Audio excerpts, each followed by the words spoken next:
Saudara-saudari yang terkasih dalam Kristus, kita bisa bicara begitu panjang lebar tentang Alfonsus Maria Liguori yang diperayakan gereja pada hari ini.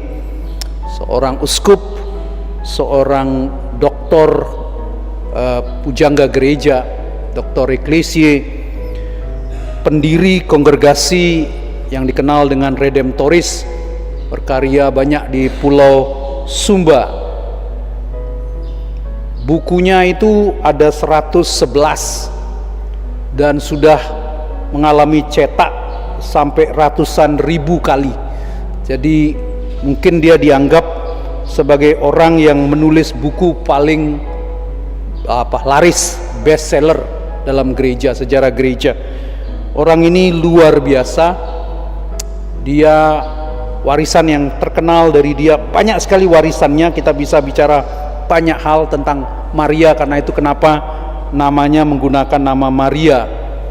Dia punya devosi yang luar biasa kepada Maria. Tapi warisan yang paling berharga yang ditinggalkan oleh Alfonsus Liguori adalah teologi moral. Dia mendirikan sekolah teologi di Roma, Alfonsiana, itu untuk orang yang mau studi teologi moral, itu ada di Roma.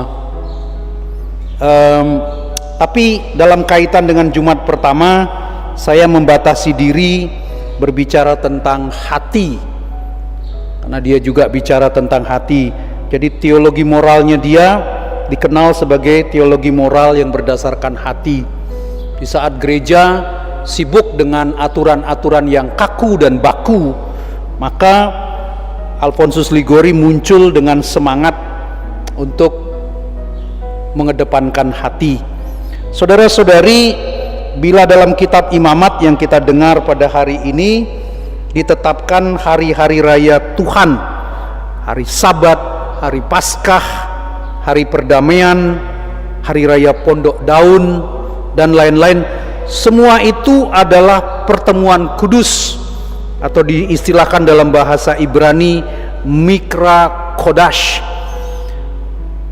Pertemuan kudus itu adalah undangan Allah agar umat berhenti mengingat, merayakan dan menyelaraskan hidup mereka dengan ritme kasih Allah. Itu tujuan dari pertemuan kudus, hari-hari raya yang ditetapkan Tuhan. Namun seringkali ritual semacam itu menjadi rutinitas, hari raya menjadi beban, doa menjadi kewajiban, dan itulah bahaya besar liturgi menjadi liturgi tanpa hati.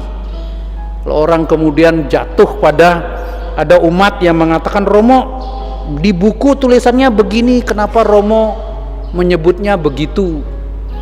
Kita kemudian menjadi liturgi yang jatuh pada rumusan, pada bagian mana berdiri, pada bagian mana berlutut.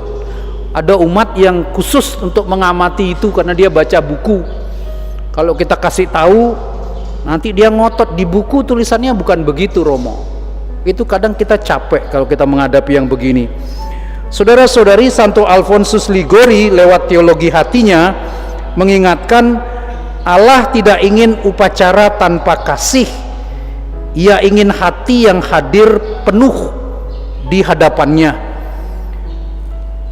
Jadi teologi hati adalah penggenapan terdalam dari perayaan-perayaan yang disebutkan dalam kitab Imamat pada hari ini. Perayaan bukan sekedar ritus, tetapi perjumpaan kasih. Sebab bukan hanya berhenti bekerja, tapi beristirahat dalam hari Allah.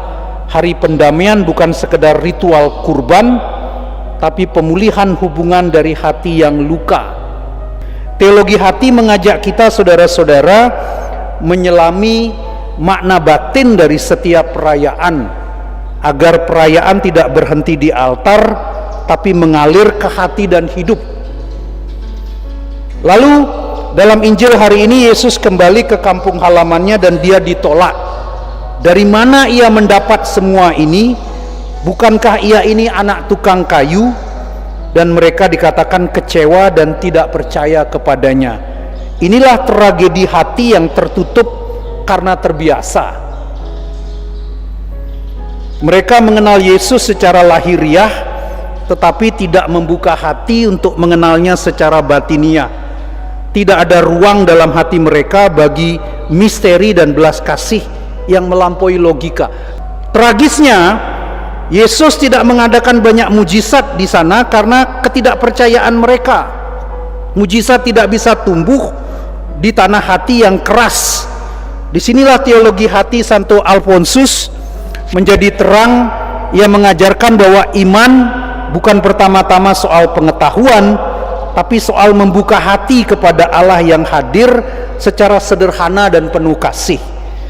Hati yang kecil, terbuka dan penuh kerinduan lebih mampu menyambut Allah daripada pikiran yang canggih tetapi tertutup. Demikian kata Santo Alfonsus Liguori.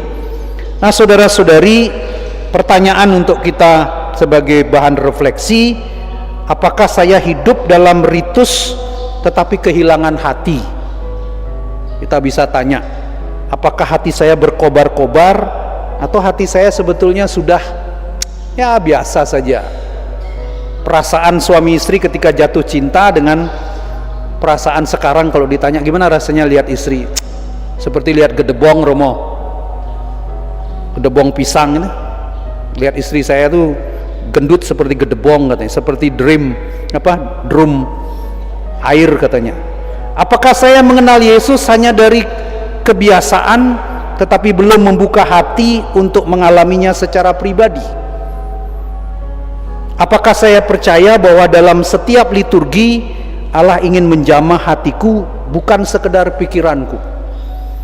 Mari kita mencoba untuk menjawab pertanyaan ini dalam hati kita masing-masing.